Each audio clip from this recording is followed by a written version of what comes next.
Buenos días, que Dios los bendiga. Estamos nuevamente juntos y tenemos el privilegio de, como cuerpo, acercarnos al Señor y oír de su palabra y tener un corazón abierto para caminar en el camino que Él nos ha enseñado. Entonces, antes de compartir y antes de ustedes de recibir, oremos al Señor y le pidamos de todo corazón que Él nos hable, ¿sí? Para tener nosotros la luz de su palabra, el pan de su presencia, para ser cambiados y preparados para su venida. Señor, en el nombre de Jesús, queremos suplicarte y pedirte que prepares nuestros corazones, que no nos dejes caer en la glotonería de esta vida, que no nos dejes caer, Señor, en el pecado y el desenfreno de los apetitos, mas que nos hagas personas rectas, personas justas. Señor, que nos mantengamos en tu camino, perseverando hasta el fin, para que podamos recibir lo que tú has prometido a nosotros, Señor, la salvación de nuestras almas. Señor, en el nombre de Jesús, ven y habla a nuestros corazones. Ven y prepáranos, Señor. Que esto sea, oh Dios, la forma que tú has diseñado para fortalecer nuestras vidas, enderezar nuestra caminata, darnos ojos solo para ti, Señor, oídos solo para ti, pies y manos solo para ti, Señor. Te lo pedimos y agradecemos, que seamos nosotros una honra para tu gloria, Señor, y no una deshonra y vergüenza. Por favor, líbranos de ese mal, Señor, en el nombre de Jesús. Amén.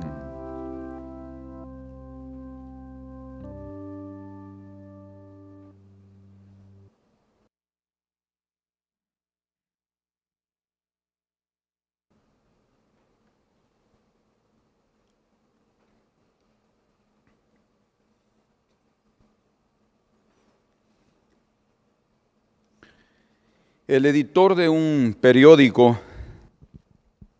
necesitaba material para completar algunas columnas de las páginas del periódico, y como no tenía algo en aquel momento, mandó que sin comentario ninguno, él no quería oír el comentario de ningún periodista, colocaran el decálogo, es decir, los 10 mandamientos.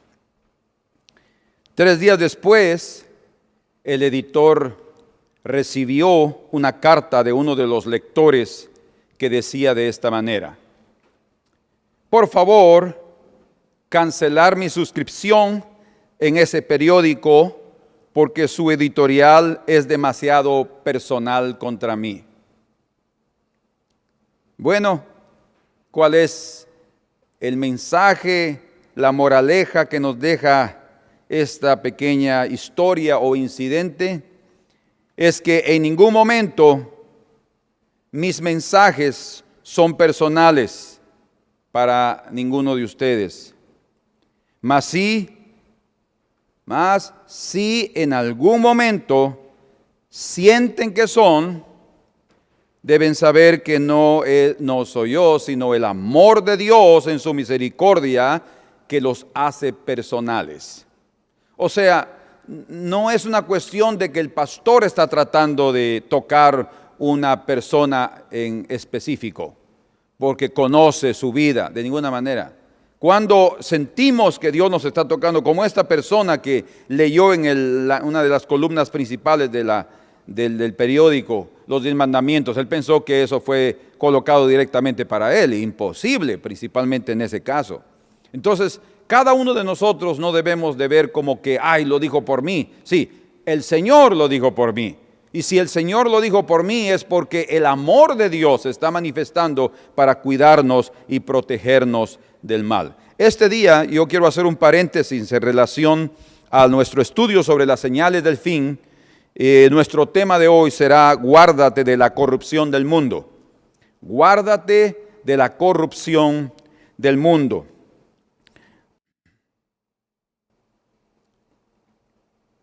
Y podemos comenzar diciendo que desde el momento que el hombre es atraído, convertido y transformado por el Señor, no hay duda que ese hombre se convierte en objeto de ataque de parte del enemigo.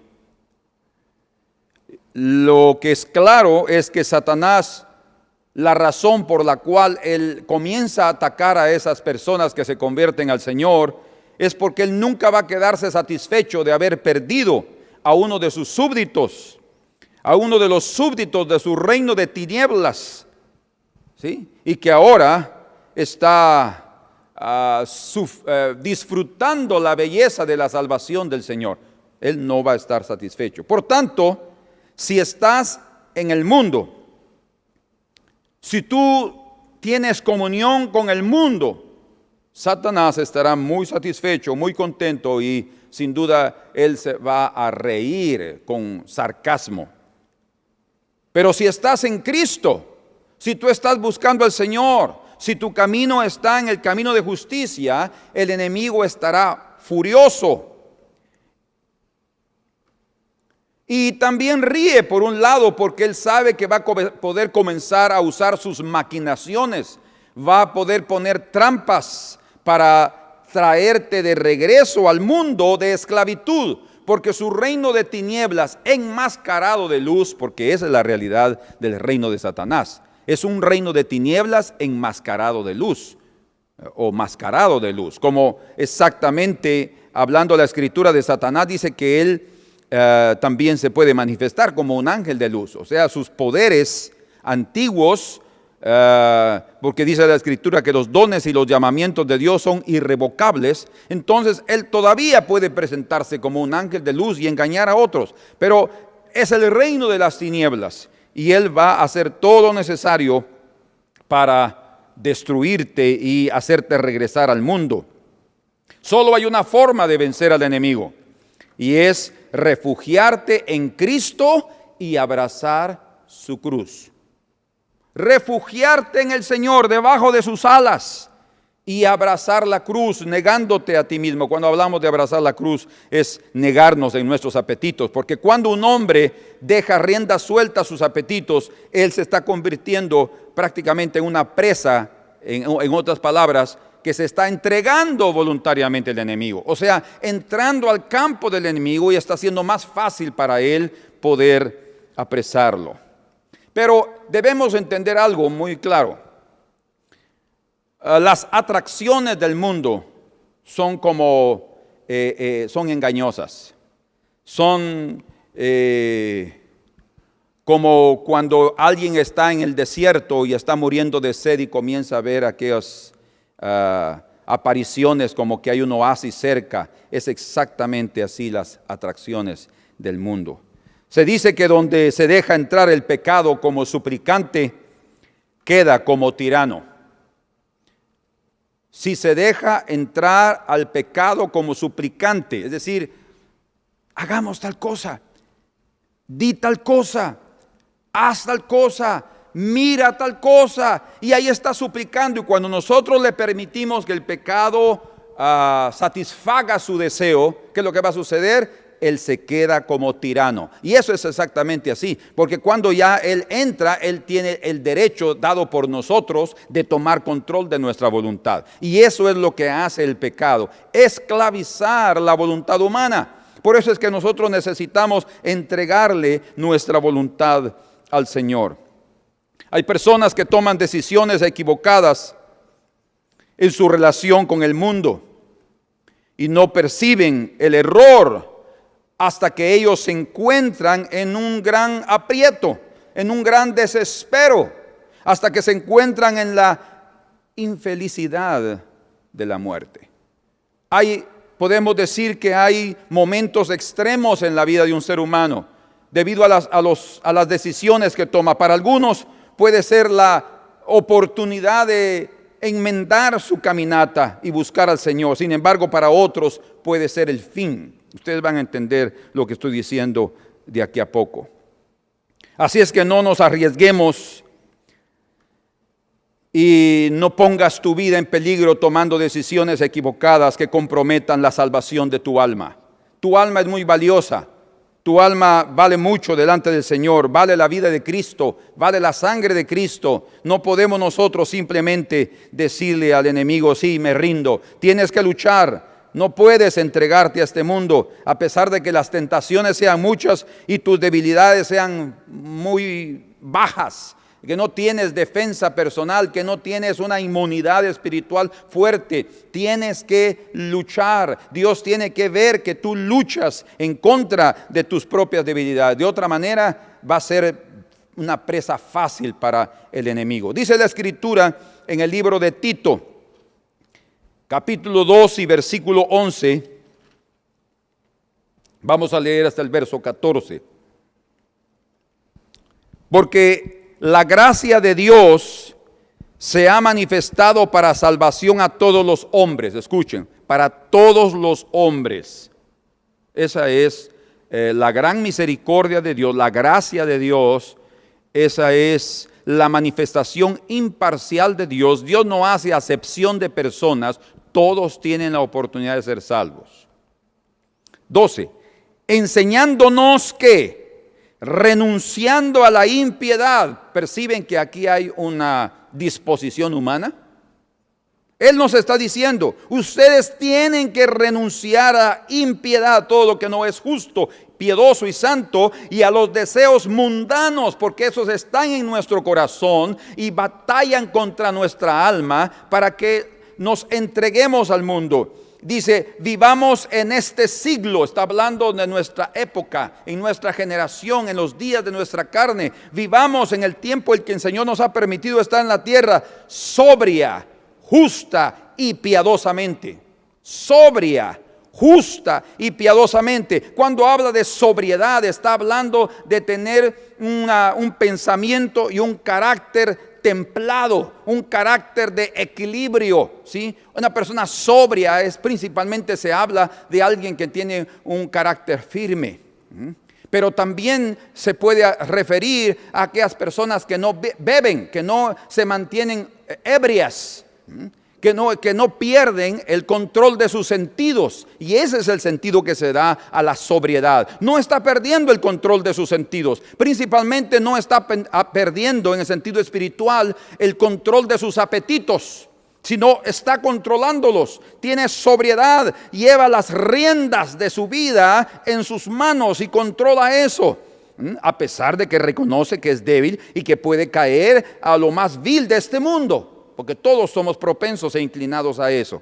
Pero el Señor nos recomienda que vivamos sobria, justa y piadosamente. Dice, aguardando la esperanza bienaventurada. Vean qué importante es poder tener en la mente el hecho de que el Señor va a venir. Yo no quiero que Él me tome por sorpresa en condiciones deplorables de pecado, de injusticia o de ebriedad. Aguardando la esperanza bienaventurada y la manifestación gloriosa de nuestro gran Dios y Salvador Jesucristo. Verso 14, quien se dio a sí mismo por nosotros. Miren qué precioso. Ahora ven aquí, al principio el Señor nos dice, renunciando a la impiedad.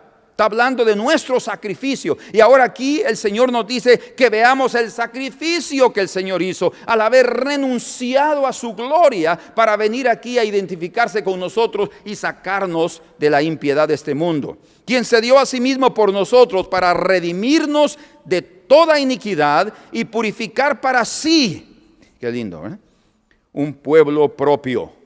Es obvio, nadie puede obtener algo que se considere propio y con autoridad sobre ese algo si no hay sacrificio en medio o de por medio. Nosotros necesitamos aprender a sacrificarnos. Por eso es que el Señor también le ordena a los maridos, amad a vuestras mujeres. Dice, como Cristo amó a la iglesia y se entregó a sí mismo por ella. O sea, nadie puede manifestar un verdadero amor si no hay de por medio sacrificio. Y la persona que va a ver ese sacrificio de parte del otro va a reconocer y se va a rendir. ¿Qué mujer no va a rendirse a un marido que cuida de ella? ¿Qué mujer no va a rendirse a un marido que la protege, que la guarda, que está siempre pendiente de ella, que está manifestándole sus cuidados. Eso es obvio. No necesitamos imponer la autoridad. Esa debe ser prácticamente aceptada, voluntaria y alegremente de parte de la mujer. Pero el Señor nos está dando la clave. Es necesario el sacrificio, tal como Él lo hizo, para poder entregársela a sí misma, dice ahí en Efesios, una iglesia gloriosa, sin mancha y sin arruga. Qué precioso. Una iglesia perfecta viene a través de un gran sacrificio. O sea, también podemos decirlo de esta manera, de un sacrificio perfecto. Amén. Por tanto, no te dejes impresionar con los atractivos del mundo, porque el mundo tiene sus atractivos, es obvio. Y lo tremendo del caso es que en el libro de Eclesiastés, un propio proverbista, Salomón, él dice que el Señor ha puesto al mundo en el corazón del hombre. O sea, aquí mismo, aquí adentro está la debilidad. Por eso es que el Señor mismo dijo que no es lo de afuera lo que contamina al hombre, sino lo que sale de dentro del corazón del hombre. Y fue el enemigo que se encargó de colocar ese veneno en el huerto. Y ya fue después transmitido a cada ser humano. Entonces no nos dejemos impresionar por los atractivos del mundo. El dinero, dice la Escritura en 1 de Timoteo capítulo 6 verso 10, el dinero es la raíz de todos los males, el cual codiciando algunos, dice, se extraviaron de la fe. Escuchen cómo es que el dinero puede nos extraviar de nuestra vida espiritual. Se extraviaran de la fe y se traspasaran a sí mismos. Es un suicidio, en otras palabras. Con muchos dolores, dice. Aquellos que se dedican a tener codicia de este mundo, hermanos, sin duda, como dice la Escritura, nada trajimos a este mundo y sin duda nada podremos llevar. ¿Por qué razón? Porque el Señor lo hizo así, de esa manera. Entonces no nos aferremos a las cosas de esta vida y no vivamos insatisfechos porque no tenemos esto, porque no tenemos lo otro, porque quisiéramos tener lo que el otro tiene y lo que también el vecino tiene. Eso es vivir primero sin gratitud, insatisfecho, frustrado. Dios no quiere que vivamos de esa manera. Vivamos contentos con lo que el Señor nos ha dado. No significa que no tengamos expectativas y deseos de prosperar. Eso es lógico y Dios también lo ha puesto en nosotros. Pero conforme a su gracia y conforme a nuestro trabajo diligente, el Señor nos va a ir permitiendo alcanzar metas. Entonces, tenemos que tener cuidado. El dinero no da la verdadera felicidad, tengamos eso por seguro. Es increíble, cada cosa que adquirimos al principio puede darnos felicidad. ¡Qué lindo! Un carro nuevo, o una casa nueva, o un computador nuevo, o un celular nuevo. Esas personas pasan ahí todo el tiempo tratando de conocer su aparato. Eso es una cosa pasajera. No da la verdadera felicidad eterna y permanente que solo el Señor puede darnos. Ella solo se encuentra esa felicidad cuando Jesucristo llena nuestro corazón. Es más, esa felicidad siempre estará presente aún sin recursos financieros, si nosotros aprendemos a tener esa confianza en el Señor. La concupiscencia. ¿Qué es la concupiscencia? Es la codicia o el deseo de bienes materiales. También se puede decir que es el anhelo de placeres sensuales. La concupiscencia, el anhelo de satisfacer los placeres sensuales, la lujuria carnal, o puede llamarse también el deseo libidinoso del hombre. Él está tratando de mantener esa satisfacción. Todo eso es atractivo y es fuerte. Es fuerte principalmente para un hombre, porque esa codicia o esa concupiscencia trata con los deseos, trata con lo que él pretende, mejor dicho, la concupiscencia pretende satisfacer esos deseos. Y el hombre piensa que a través de permitir la concupiscencia va a satisfacer sus deseos, pero otra vez es un engaño, porque después hay una frustración, hay una insatisfacción, principalmente si se ama al Señor. Más la concupiscencia esclaviza, ata, consume y mata a su poseedor, Por tanto, no nos entreguemos a los placeres de la carne. Solo traerán aflicción de espíritu y enfermedades físicas también vergüenza también y cargas muy pesadas. Así que en el nombre de Jesús, que el Señor te dé a ti y a mí la gracia para mantenernos lejos de esas atracciones del mundo, de esas apariciones en el desierto que solo están engañándonos. Por eso el Señor dice que debemos vivir sobria, justa y piadosamente. Y solo para tocar otro aspecto en relación a la sobriedad, porque lo que hacen realmente cuando entra algo tóxico al organismo, como alcohol, por ejemplo, que entra al organismo, lo que hace es exactamente eso, intoxicar. Cuando el embriaga está intoxicando. Y este mundo, cuando nosotros nos embriagamos de las cosas de este mundo, intoxica nuestro organismo espiritual. Y cuando es intoxicado, lo que hace es que él siente otra vez el deseo de volver a satisfacer eso. Porque la intoxicación crea un vicio, un lazo que es difícil de romper. Entonces, la sobriedad implica moderación, equilibrio, como ya hablamos, seriedad y significa también contener las emociones y los caprichos del corazón, porque el corazón también tiene sus caprichos. Quiere hacer algo y lo quiere. Es como un niño chiquito, un niño pequeño. Él está ahí, no, que no, y el papá dice, no, yo quiero. Es un capricho. Y el Señor sí sabe cómo quitarnos de esos caprichos. Él también sabe dar vara y Él es fiel.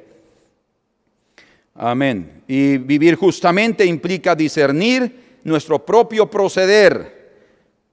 Implica alinear nuestra vida al patrón celestial que es Cristo Jesús, el llamado justo, el justo del Señor. Vivir piadosamente, la palabra Eusebos, viene de ahí el nombre Eusebio. Ese griego significa implicar, mejor dicho, significa consagrar nuestra vida a Dios y tener una vida espiritual fervorosa. Es lo que el Señor nos ha llamado a vivir piadosamente. Significa también que estamos en contra de toda impiedad. Implica negarnos a los placeres de esta vida mundana. Amén. Pero también vivir piadosamente se paga un precio muy alto.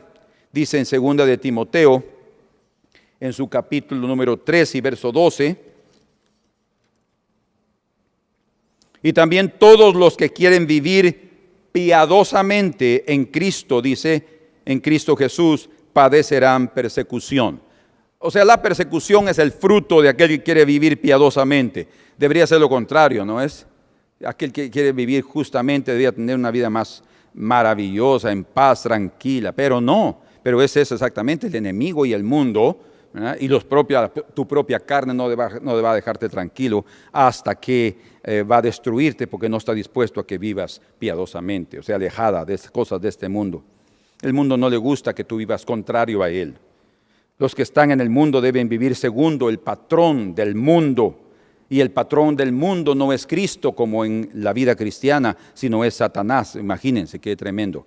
Es un ángel de hipocresía porque él se manifiesta como un ángel de luz, pero en la verdad él es el ser más perverso que existe en el universo. Y así es el enemigo.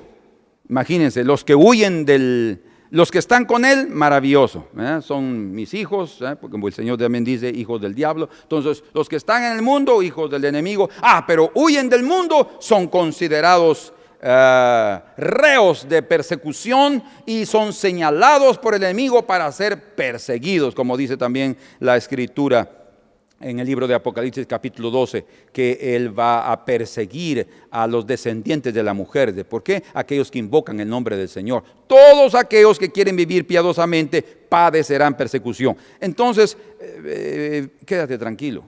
Si estás padeciendo algún tipo de persecución, quédate tranquilo. ¿Por qué razón? Porque es una evidencia que tú estás viviendo piadosamente. Amén. Entonces, y algo importante es que debemos de vivir aguardando, dice, el aparecimiento de nuestro Señor Jesucristo. El Señor no solo murió para hacernos un pueblo especial y un pueblo propio, Él murió también y resucitó para que cuando Él venga, Él nos haga parte de su reino. Por eso dice la Escritura que aquel que sufre conmigo también reinará conmigo. Amén. Hay dos pueblos aquí en este mundo, el pueblo de Dios y el pueblo de este mundo. Los creyentes obviamente deben diferenciarse de los incrédulos en toda su manera de vivir. O sea, eso implica su forma de vestirse. Tanto hombres como mujeres, la mayoría de la iglesia somos muy hipócritas y ponemos más carga sobre las mujeres. Y sí, definitivamente las mujeres tienen un factor o son un factor importantísimo dentro de la honestidad, porque son ellas la belleza que el Señor ha puesto en este mundo y la atracción a los ojos del hombre. Entonces ella debe aprender a vestirse correctamente para no llamar la atención, ¿verdad? Como decía alguien que hace muchos años yo oía a un pastor que decía que la mujer debe atraer la mirada hacia su rostro, ¿verdad? Y no hacia su cuerpo. Y eso implica la forma de vestirse. Pero es algo que no se consigue solo con la enseñanza. O sea, no solo porque alguien lo enseñe. Es necesario que cada mujer y cada hombre tenga en su corazón la convicción y no hacerlo por religión ni por imposición, sino voluntariamente, para que eso no se convierta en una religión. Entonces es necesario la cuestión del vestuario. Otra vez, los hombres tampoco vamos a andar sin camisa mostrando solo porque no tenemos lo mismo que las mujeres, pero no debe ser así. Debemos de tener ese cuidado. Si queremos que ellas se cubran, también nosotros deberíamos de cubrirnos. Debemos también ser ejemplo en nuestro proceder. Debemos proceder de tal manera que la gente diga si realmente esas personas son diferentes. Debemos también ser diferentes en nuestra conducta y en nuestras palabras. Dice la Escritura en Efesios 4:29, ninguna palabra torpe salga de vuestra boca. Y no solo está hablando de malas palabras, como nosotros lo sabemos en español, ¿verdad? De palabrones feas. No está hablando solo de eso. Está hablando, dice, ninguna palabra torpe salga de vuestra boca. Algo que pueda ofender a alguien más con lo que yo estoy diciendo. Bien dice en Colosenses capítulo 3 y verso 8, despojaos de las palabras torpes de vuestra boca. O sea, debe existir entonces una disposición nuestra para que nuestro vocabulario se convierta en un vocabulario celestial. Es decir, un vocabulario que refleje nuestra santidad, nuestra pureza, nuestra rectitud. No podemos vivir simplemente hablando a trochimochi. Todo como salga y no importa a quién yo hiera, a quién ofenda, a quién lastime. No debemos de ser así. Es más, hay muchas personas que en base a la honestidad y a la transparencia y a que son muy, muy claros, hablan cosas. No, debemos de tener cuidado porque en esa aparente transparencia nosotros podemos herir los sentimientos. No todas las personas son iguales a nosotros, no todas las personas tienen el mismo carácter, no todas las personas, igual que los vehículos, los carros, tienen la misma capacidad de resortaje o de amortiguadores, no todos tienen esa misma capacidad. Entonces cuando son golpeados puede ser un golpe muy fuerte del cual no se puedan recuperar o se recuperen de aquí a un buen tiempo o perdamos la comunión debido a las palabras. En primera de Timoteo capítulo 2 y verso 9 dice la Escritura, asimismo que las mujeres se atavíen de ropa decorosa con pudor y modestia, no con peinado ostentoso, ni oro, ni perlas, ni vestidos costosos. Eso no significa que no usen joyas. No está hablando propiamente de que no usen joyas. Y no está hablando de que no se arreglen su cabello. No, está hablando de peinados ostentosos, dice. O sea, hablando de arreglos del cabello que llaman demasiado la atención. Pero una mujer, como otra vez, es la persona de mayor belleza en la tierra y no hay problema que una mujer pueda arreglarse. Si ustedes tienen la libertad de pintarse su cabello, no hay ningún tipo de prohibición en cuanto a eso, ¿verdad? Quieren arreglarse aquí o ponerse rayitos o ponerse unos, no hay problema.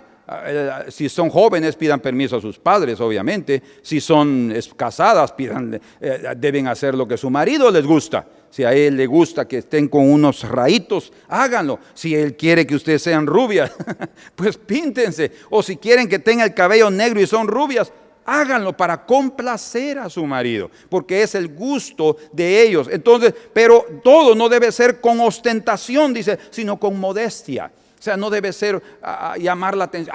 Y debido a la ostentación ya se anda de tal manera que se llama la atención.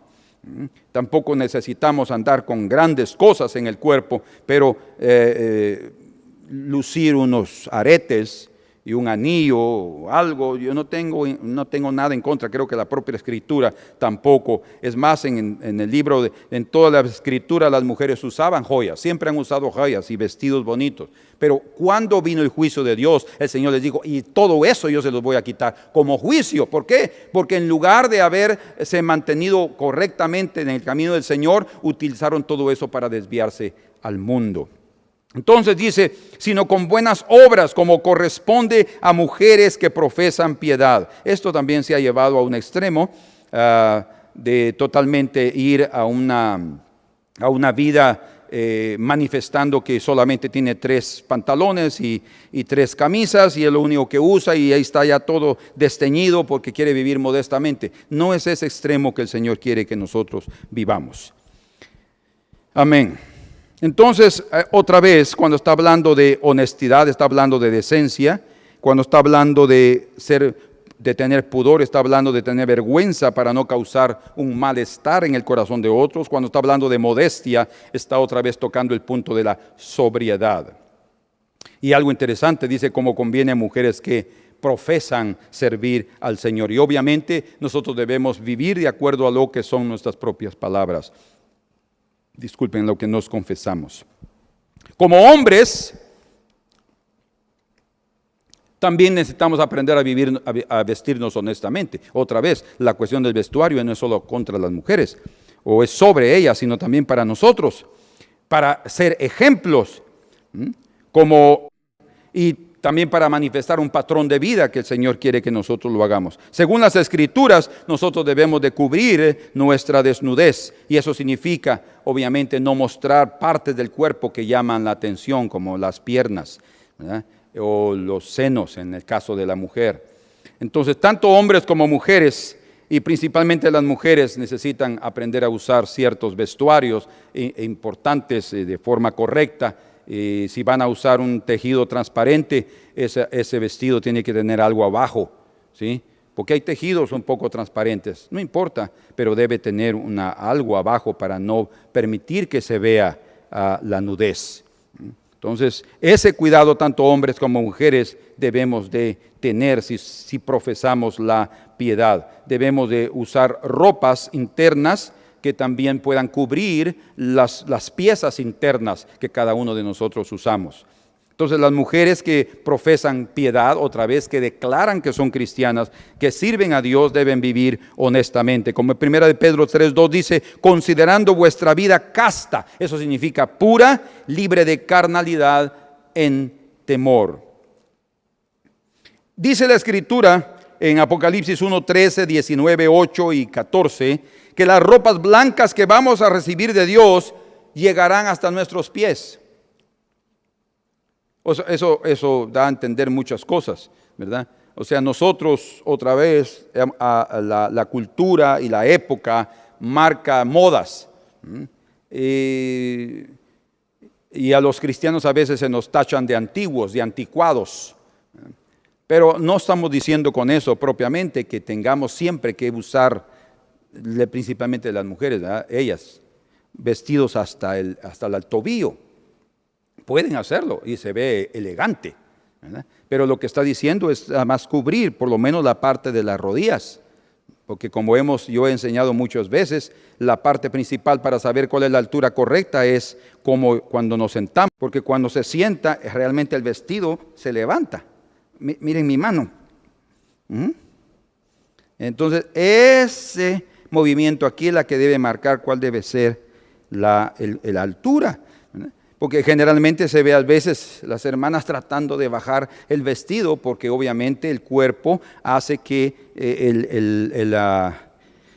el corte del vestido se suba un poquito. Entonces ese cuidado debemos de tenerlo. Y les digo eso con todo el corazón. No estoy tratando de ninguna manera imponer moda en la iglesia o decir el hermano Luis dice tal cosa. No, es lo que la Escritura nos enseña en cuanto a vivir honestamente. Y blusas obviamente que puedan también cubrir la parte de atrás. Eso sería lo conveniente, es lo que el Señor nos enseña. Pero otra vez no estamos para llegar a señalar o a criticar nuestro vestuario. Creo que cada uno tenemos que tener nuestra conciencia delante del Señor, pero como pastor también soy responsable de enseñar lo que al respecto de eso se enseña en las Escrituras. Otra vez, no con el propósito de señalar a nadie, no es el propósito. Y como dijo una persona que oyó este mensaje, después me dijo, dura es esa palabra. Y yo le dije, bueno, sí, puede ser dura, para mí no lo es, pero puede ser dura, pero necesaria. Y él dijo, sí, es cierto. Pero generalmente las personas cuando dicen dura es esa palabra, yo he tenido la experiencia de 2 personas que dijeron eso y no continuaron en la iglesia. ¿Por qué? Porque es un escándalo poder oír algunas cosas que nosotros no estamos acostumbrados o que sí se nos es permitido en otro lugar. Pero hermanos, estas cosas no deben ser motivo de discordia en absoluto en nuestra vida. De hecho, ustedes generalmente no me han oído hablar de estas cosas, pero sí es necesario que tengamos ese cuidado.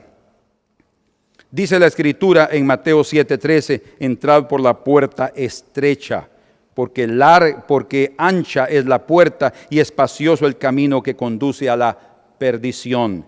Y dice ahí, y muchos son los que entran por ella. ¿Por qué? Por la facilidad, por la comodidad y por el placer de hacer lo que queremos. Y porque estrecha es la puerta y apretado el camino que lleva a la vida, y dice, y pocos hay que lo encuentren, que encuentran ese camino y esa puerta. Entonces no nos dejemos engañar. Este mundo parece atractivo y lleno de placer, pero es realmente una trampa para el alma. El mundo es una trampa para el alma. Y siempre hay cosas que vamos a encontrar que van a ser de mucha tentación y que nos pueden afectar. Muchos escogen el camino ancho y la puerta ancha porque quieren vivir de su manera, de su estilo, libres de limitaciones, sin restricciones, libres de tener que obedecer, de sujetarse y de negarse a sí mismos. Quieren disfrutar, pero ellos no saben, o tal vez sí, o tal vez no les importa, que eso puede conducir a la vida eterna, a la perdición eterna. Y es lo que el Señor dijo, eso conduce a la perdición, conduce al camino de la perdición. La felicidad que este mundo ofrece entonces es pasajera, es carnal, es diabólica, como la propia sabiduría del mundo, carnal, diabólica.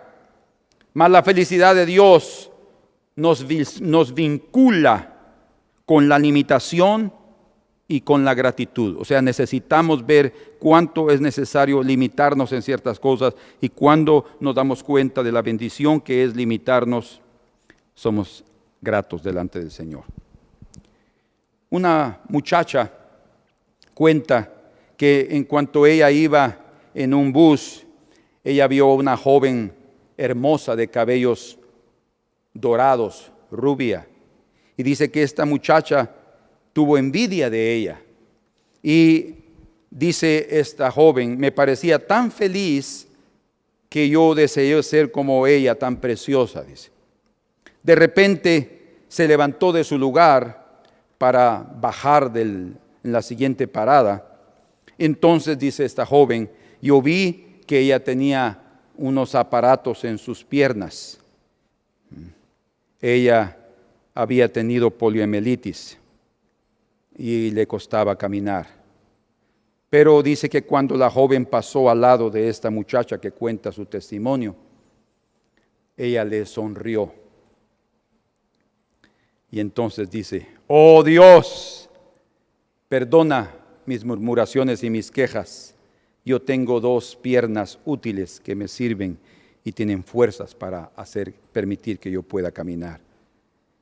Me detuve a comprar unos dulces, dice ella, en una tienda, y el muchacho que vendía era un poco atractivo, dice, y yo comencé a platicar con él, y de repente él me dijo, qué placer platicar con usted, pero yo soy ciego, le dijo. Oh Dios, perdona mis quejas. Tengo 2 ojos útiles. Caminando por la calle dice que vio un niño de hermosos ojos azules y que él miraba a otros niños que en el parque estaban jugando. Parecía como que no sabía qué hacer, y entonces la muchacha se detuvo cerca del niño y le dijo estas palabras: hijo, ¿por qué no vas y vas a jugar con ellos? Pero dice que el niño continuó mirando sin poder responder a lo que ella le dijo.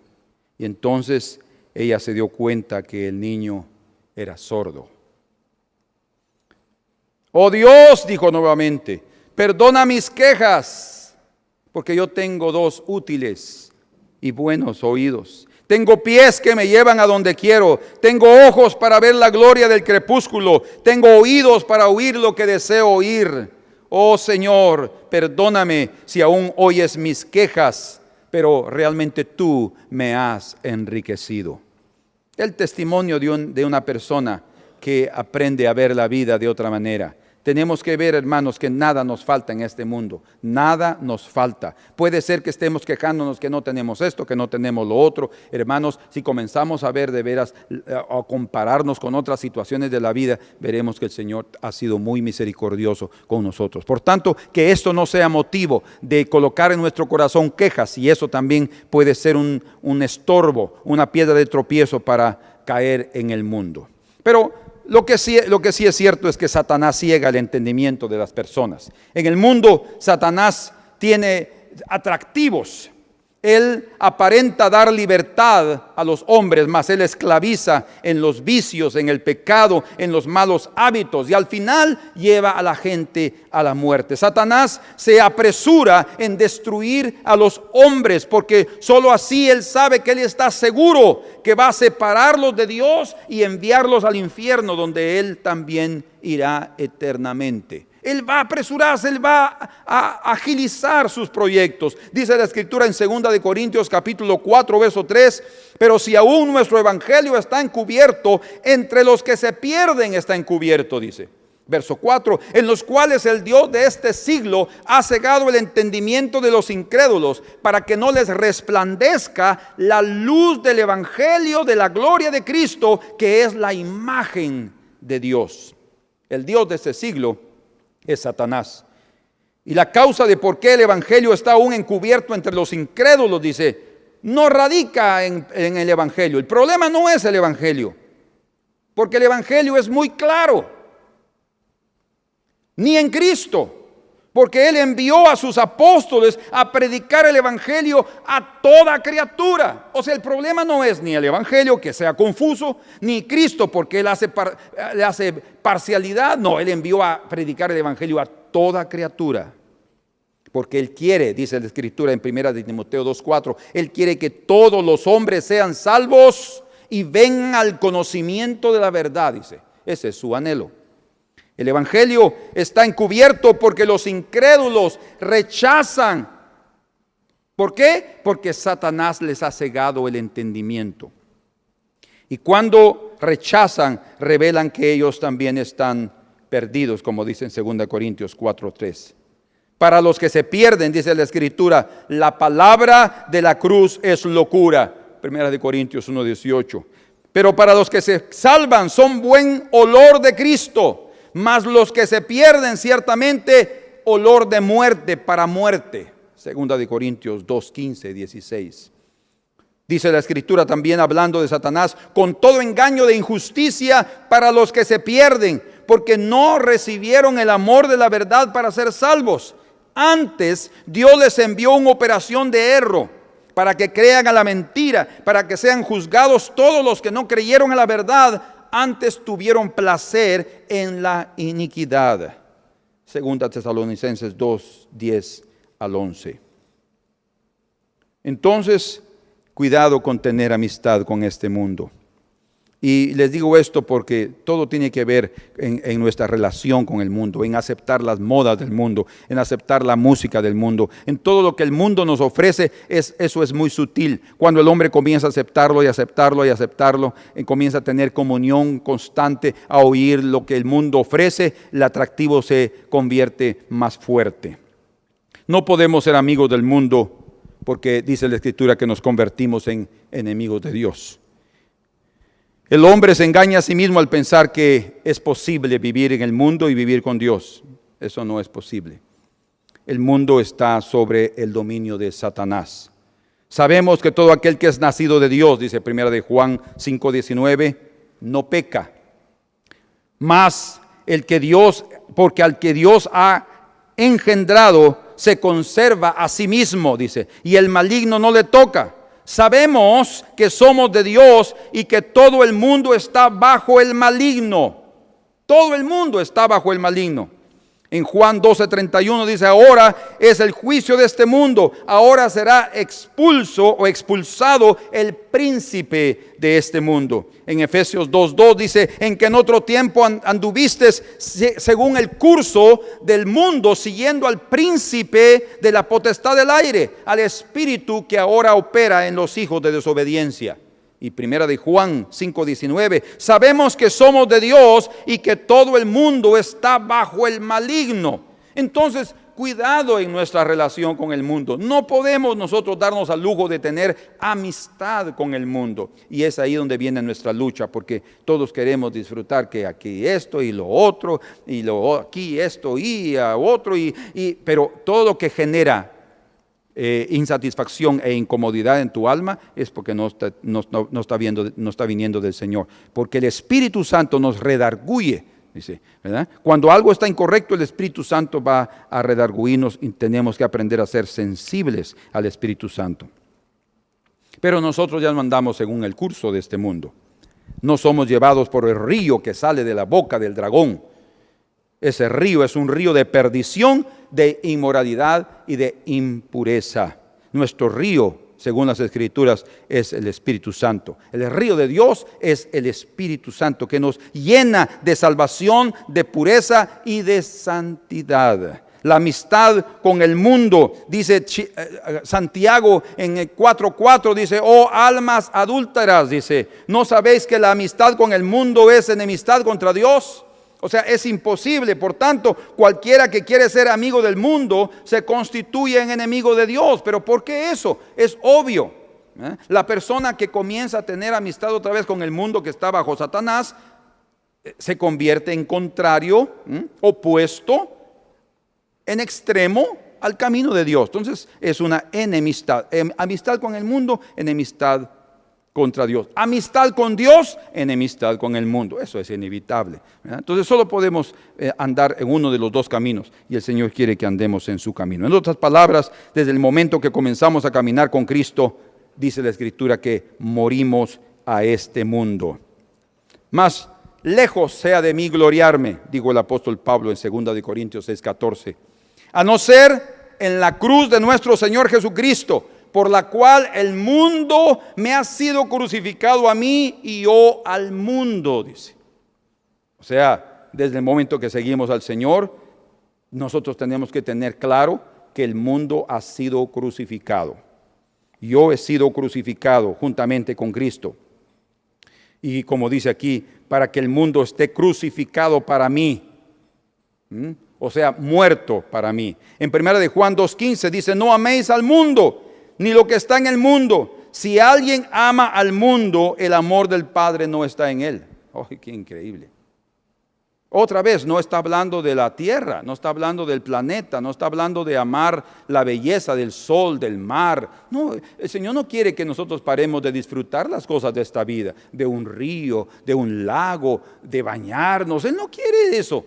Y Él no quiere mantenernos dentro de una cúpula y después simplemente ser tan débiles que cuando salimos de ahí somos quebrados y destruidos y contaminados. No, pero Él sí quiere que vivamos en medio de un mundo con sabiduría, con honestidad, siendo sabios, redimiendo bien el tiempo, sabiendo la diferencia entre la justicia y la injusticia, sabiendo que nosotros la luz no tiene comunión con las tinieblas. Entonces esa diferencia, ese límite debe ser guardado, debe ser obedecido y nosotros seremos guardados con eso.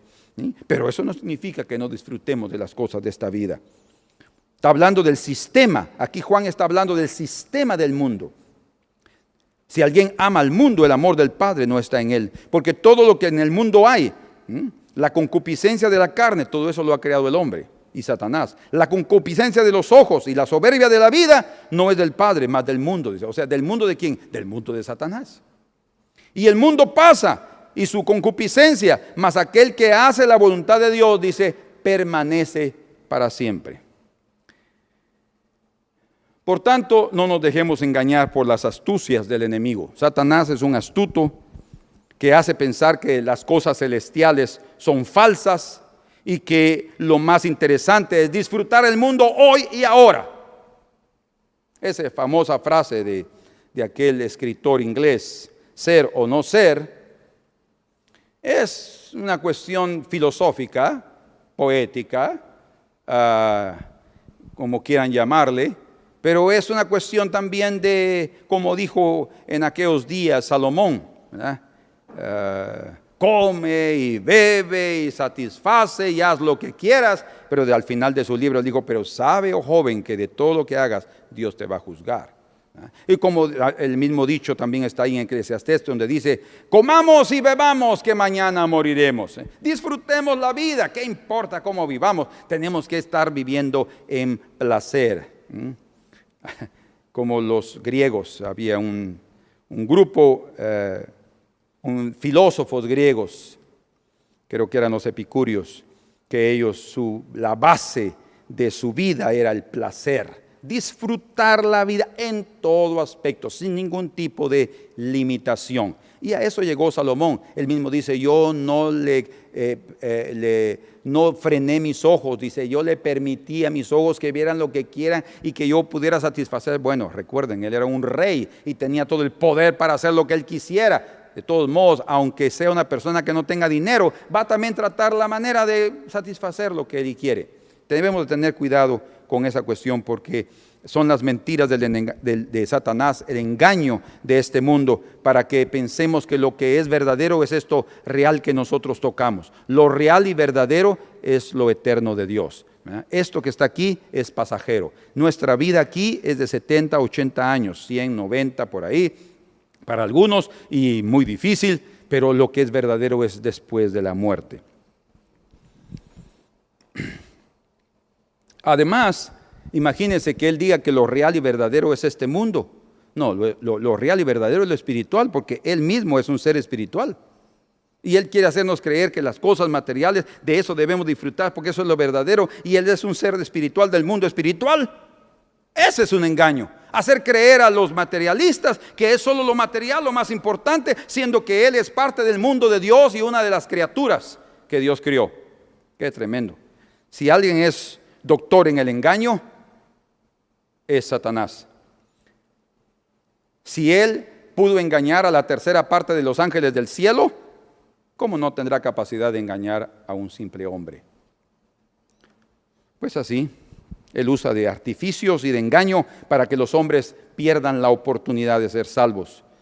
Pero recuerden, Dios quiere que todos los hombres sean salvos. Lo triste es que no todos los hombres quieren creer en Dios, prefieren creer en las mentiras y las ilusiones de Satanás. Por último, en Apocalipsis capítulo 12, verso 9 dice, y fue precipitado el gran dragón, la antigua serpiente llamada Diablo y Satanás, escuchen lo que dice, que engaña a todo el mundo. Él fue precipitado a tierra y sus ángeles fueron lanzados con él. Y oí una voz en el cielo que decía, ahora ha llegado la salvación, la fuerza y el reino de nuestro Dios y el poder de su Cristo. ¿Por qué? Porque fue lanzado de los cielos Satanás. Y dice, porque ya el acusador de nuestros hermanos fue derribado, el cual día y noche los acusaba delante de Dios. Y ellos, dice, los hijos, lo vencieran por la sangre del Cordero y por la palabra de su testimonio, y no amaran sus vidas hasta la muerte. En el momento cuando los hijos de Dios van a tomar su profesión como algo serio, en negarse a sí mismos, y vencer por la sangre de Cristo, es decir, por la obra que Él ya ha hecho, no por nuestras justicias, porque si comenzamos a pensar en lo que nosotros hacemos, siempre Satanás encontrará algo para acusarnos. Tenemos que ver la obra de Dios en nuestras vidas, creer en lo que Él hizo y seguir adelante y vencer a aquel que es el engañador por excelencia. Si Satanás no puede convencerte que la vida en Cristo es algo aborrecible, él va a utilizar otro tipo de armas. Si él no puede convencerte que es aburrida la vida en Cristo, porque tú no puedes hacer más nada, no puedes disfrutar aquí, no puedes ir a esto, no puedes ir al cine, no puedes ir al circo, no puedes ir a esto, no puedes, y un montón de limitaciones en su reglamento. Hermanos, Dios nos ha dado para disfrutar este mundo y nosotros podemos disfrutarlo de la forma más sana posible, de la forma más sana. No tenemos por qué caer en el engaño de Satanás. Obviamente hay lugares que nosotros debemos evitar, es obvio, y cada uno de nosotros tenemos el Espíritu Santo para saber dónde nos conviene estar. Pero no podemos pensar que debemos de vivir una vida cristiana aburrida. Si Satanás no convence a los cristianos que su vida es una vida aburrida en Cristo, él tiene otra arma: la condenación. Y él va a tratar de convencerte que no has sido totalmente perdonado. Si él no te convence que la vida cristiana es aburrida, él va a tratar de utilizar la condenación para decirte que estás equivocado y que tú no has sido perdonado de tus pecados. ¿Por qué? Continúas pecando todavía y mira ahí adentro, continúas haciendo las mismas cosas. Entonces eso quiere decir que Dios no te ha perdonado y tú vas a seguir al infierno como estás. Entonces mejor convéncete de una vez, porque eso de la vida espiritual y de la fe es una falsedad. Es una arma poderosa que Satanás utiliza, la condenación. Y él trata de sumergirte en una vida de desespero y de angustia a través de la condenación. Pero escuchen, hermanos, Satanás es el acusador de nuestros hermanos, dice ahí en Apocalipsis. Por eso él es lanzado fuera, el que los acusaba día y noche, constantemente. El enemigo está utilizando nuestras fallas, nuestros errores y aún nuestros pecados, diciendo: ve, Señor, no te digo, él no es digno, y él viene con sus palabras y sus pensamientos a acusarnos. Y la única forma de vencer a Satanás en esta cuestión de la acusación son tres cosas que encontramos ahí en Apocalipsis. La primera es aceptar el poder de la sangre de Cristo, el Cordero de Dios. Él vino a morir por mí y Él vino a perdonar mis pecados. Y escuchen, cuando Él vino a morir y a perdonar mis pecados, Él perdonó mis pecados pasados, presentes y futuros. Eso no significa que entonces yo ya puedo hacer lo que me da la gana, porque como ya estoy perdonado, salvo, una vez salvo, salvo para siempre. No, esa es la idea. El hecho de que su sacrificio haya sido tan perfecto que alcanza hasta los pecados futuros, lo que te está diciendo es que su gracia es permanente. El problema está en la falta de arrepentimiento del hombre. El problema está en que el hombre le guste su pecado. El problema está en cuando el hombre no está negándose a sí mismo. Tú tienes que aprender si fallas, eso no es lo que está significando o que está dando a conocer, es que tu naturaleza flaca y débil y carnal todavía está aquí adentro y que estás luchando contra ella. Pero tienes que creer completamente que el sacrificio de Cristo te ha perdonado. Lo único que necesitas, como dice la Escritura, Juan dice en 1 de Juan capítulo 1, si decimos que no tenemos pecado, dice, lo hacemos a Él mentiroso. Imagínense, qué ofensa, qué abominación. Entonces, si pecamos, dice, debemos de confesar nuestros pecados, y abogado tenemos para con el Padre. O sea, además del perdón, tenemos un abogado que constantemente está intercediendo por nosotros, diciendo: Padre, perdónalo, porque tú sabes, mira, yo estuve con la humanidad y yo sé lo que significa la flaqueza humana.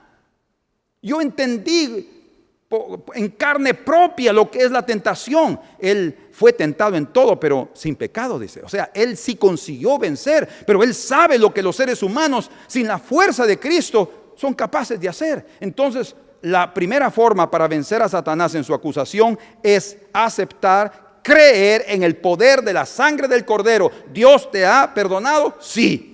¿Pecas? Sí. ¿Ofendes? Sin duda. Pero arrepiéntete, y en la vida de arrepentimiento y alejándote del pecado, el Señor te dará la victoria contra ti mismo y contra Satanás, en contra de su condenación. Segundo, creer en su palabra, que nos ha dicho que nuestros pecados han sido perdonados y que hemos sido justificados, es decir, hechos justos como Cristo. Por su muerte y por su resurrección, dice Romanos 4:25, hemos sido justificados en Cristo. Somos ya considerados justos. Podemos decir, no es que seamos justos en experiencia, todavía no hemos alcanzado eso, pero hay niveles diferentes de justicia. La perfección se alcanza, pero cada etapa es una etapa perfecta. Cada etapa es una etapa que se alcanzó algo y ahí hay un cierto tipo de perfección. Entonces no tenemos por qué afligirnos en decir, pero todavía no soy justo. Sí, no lo somos. En el sentido literal de la palabra, o en el sentido, digamos, de la semántica de la palabra, tal vez no somos, sí, pero estamos en ese camino. Entonces tenemos que creer que el Señor nos ha justificado, y no por convencimiento propio, sino porque el Señor nos lo asegura en las Escrituras. Y tercero, esta es la clave: abrazar mi cruz para no dar lugar al diablo, ¿sí? O sea, en algo sí, Satanás no va a poder acusarme cuando él ve que yo estoy dispuesto a abrazar mi cruz, cuando él ve que yo me niego, cuando él ve que yo lucho, cuando él ve que yo me limito, cuando él ve que yo no permito esas cosas. Él podrá decirle, Señor, mira, él ha pecado. Sí, el Señor podría decirle, sí, pecó, pero mira, se arrepintió y dejó de hacerlo. Vete de aquí, Satanás. Exactamente, pero el Señor quiere ver que nosotros estamos dispuestos a abrazar la cruz a través de negarnos. Como dice en Santiago 1:27, la religión pura y sin mancha para con Dios el Padre es esta: visitar a los huérfanos y a las viudas, o sea, hablando de una práctica religiosa en sus tribulaciones, y guardarse de la corrupción del mundo. O sea, así se requiere también en una vida victoriosa la vida de santidad. Otro aspecto que Satanás utiliza es el desánimo. A veces no tenemos que ser un cristiano cualquiera. Hasta los más célebres siervos de Dios, o sea, para ser víctimas del desánimo, trato de decir, no va a atacar a cualquier cristiano. Hasta los más célebres siervos de Dios han sido objeto del ataque del enemigo a través del desánimo. ¿Qué es el desánimo? Pues obviamente perder el ánimo, perder el entusiasmo, perder la voluntad de actuar, desistir, en otras palabras. Eso es perder el ánimo o caer en desánimo. La siguiente ilustración, y con ella termino, es parte de la vida de Martín Lutero. Él cuenta que cuando en una ocasión se encontraba penosamente intranquilo por sus propios pecados, escuchen lo que dice Martín Lutero: intranquilo por sus propios pecados, por la maldad del mundo y por los peligros que rodeaba a la iglesia, entonces dijo él: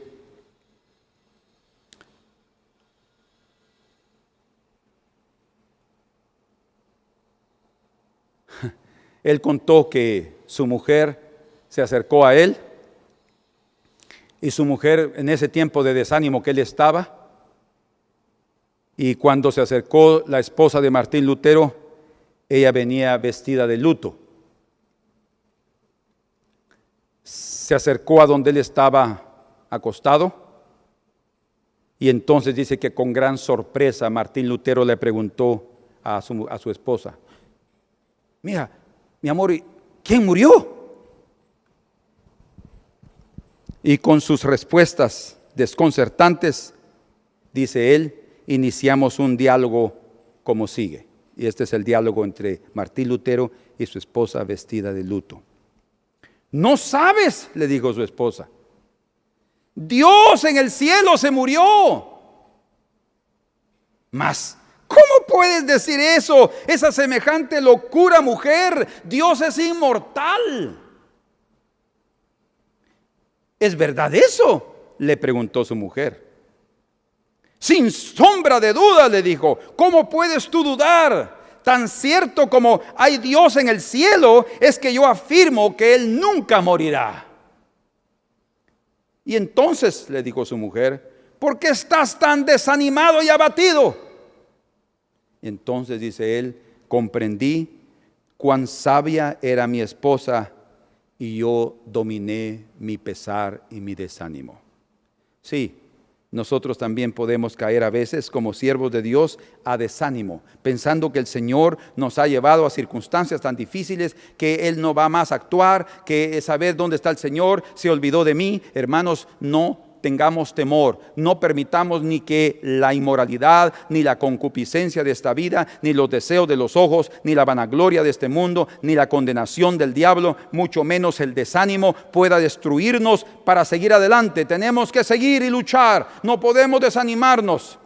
Desánimo, todos seremos desanimados por diferentes circunstancias. A veces somos hasta desanimados porque el gato no quiso tomarse la leche que le servimos. O somos desanimados porque no conseguimos lo que queremos. A veces son cosas tan insignificantes que nos desaniman, y a veces pueden ser cosas muy grandes que nos pueden desanimar. No importa cuál sea el tipo o la clasificación de esos desánimos, tenemos que seguir adelante porque tenemos a un Dios todopoderoso adelante de nosotros. Tenemos un Dios que vive y permanece para siempre y que siempre ha prometido estar con nosotros. Así es que mantengámonos fuera de la corrupción de este mundo. Hay mucha tentación, sí, y hay mucha corrupción también, pero hay mucha vida en Cristo Jesús. Por tanto, en el nombre de Jesús resumo de esta manera: vivamos nuestra vida cristiana con felicidad, vivamos nuestra vida cristiana con gozo, con placer, disfrutemos el mundo terreno que el Señor nos ha dejado. Estoy hablando del sistema de Satanás. No seamos víctimas de ese sistema, pero disfrutémoslo, alegrémonos, vivamos momentos felices en el río, en el lago, en el mar. Ahora, ir a un lugar donde hay un montón de gente que está semidesnuda, eso sería incorrecto y no sería sabio. Estoy explicándome. Lo que estoy diciendo es que el Señor nos ha dado la oportunidad de disfrutar las cosas de este mundo, de esta vida, de este planeta que Él construyó para que fuera nuestra habitación. Por tanto, no seamos engañados por el enemigo. Vivamos de tal manera que seamos un ejemplo y una honra para la gloria del Señor. Señor, en el nombre de Jesús, permite que este mensaje, Señor, pueda llegar al corazón de cada uno de nosotros y que ya haya llegado. Que tú les ayudes, Señor, a permanecer en la santidad y en la pureza. Que tú les ayudes, Señor, a perseverar en tu camino. Que no permitas, Señor amado, que cada uno de nosotros pueda ser engañado por la astucia de Satanás, que es el príncipe de este mundo y de las tinieblas. Mas haznos, Señor, que cada uno abracemos nuestra cruz, nos neguemos a nosotros mismos, nos neguemos al pecado y vivamos justa y piadosamente delante de ti. Y que no nos engañemos a nosotros mismos pensando que vivir en Cristo es tener un camino de color de rosas. No, vivir piadosamente también trae persecución, porque el mundo y Satanás no estarán satisfechos en perdernos. Ellos quieren que nos perdamos juntamente con ellos, pero nosotros no vamos a darles ese placer y ese gozo, porque vamos a vivir para ti, Señor. Vamos a vivir para consagrarnos a tu camino, Señor. Por favor, en el nombre de Jesús, ayuda a mis hermanos y a mí, Señor, a vivir de tal manera que traigamos honra y gloria a tu nombre. Aleluya. Colóquense de pie ahí donde están. Si tú estás oyendo este video solito en tu casa, colócate de pie en este momento. En medio de tus luchas, en medio de tus tribulaciones, colócate de pie y cantemos este canto al Señor con todo el corazón. Que mi vida sea una honra a tu gloria. Que mi vida sea una honra a ti, que muestre plenamente, oh Señor, tu amor constante y ofrezca cada día mi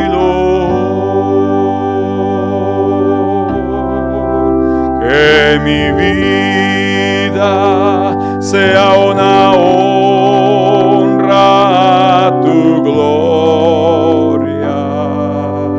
Que mi vida sea una honra a ti. Dile al Señor que yo muestre, oh Señor, tu amor plenamente. Dile, Señor, que yo viva para ti, Señor, con todo mi corazón y con todas mis fuerzas, Señor. Ayúdame a vivir una vida cristiana que te honre, que te glorifique, Señor, que muestre y manifieste al propio enemigo y a las potestades del aire en quien he creído y a quien yo voy a permanecer fiel hasta el día de mi muerte o hasta el día que el Señor me lleve a los cielos. Señor, gracias este día, Señor, esta mañana. Bendice a mis hermanos, bendice a cada uno, Señor, y dale las fuerzas para ser vencedores, para vencer al enemigo y a este mundo y a su sistema. Y danos, Señor, el gozo de servirte con todo nuestro corazón. Te lo pedimos en el nombre precioso de Jesús. Aleluya, Señor. Oh, gracias, Señor, gracias. Gracias, Señor, te bendecimos. Oh, ministra nuestros corazones, Señor. Ministra nuestros corazones, Señor amado. Oh, ministra los corazones cansados. Ministra los corazones abatidos, desanimados, o hasta siendo víctimas de la condenación. Libértalos, libértalos, Señor, en el nombre de Jesús en este día. Y dale, Señor, el gozo de saber que tú estás con ellos y tu Espíritu Santo, la ayuda divina para que permanezcan en tu camino.